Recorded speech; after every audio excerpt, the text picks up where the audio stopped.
বুখারী শরীফের ৬৬৮৯ নম্বর হাদিস হজরত উমর ইবনে খাত্তাব রাদিয়াল্লাহু তাআলা আনহু হতে বর্ণিত।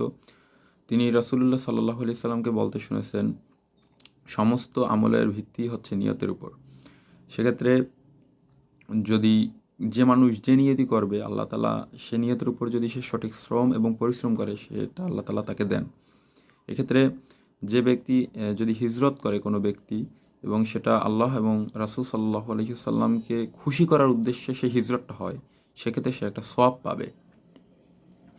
আর যদি কোনো ব্যক্তি কোনো হিজরত করে কিন্তু সেক্ষেত্রে আল্লাহ এবং রাসূল সাল্লাল্লাহু আলাইহি সাল্লামেরকে খুশি করার কোনো নিয়ত নেই তার, সে ধরেন বিয়ের ক্ষেত্রে বা যে কোনো কাজের ক্ষেত্রে সে একটা হিজরত করলো, সেক্ষেত্রে সে সেই বিষয়টা পাবে কিন্তু সে সওয়াব পাবে না।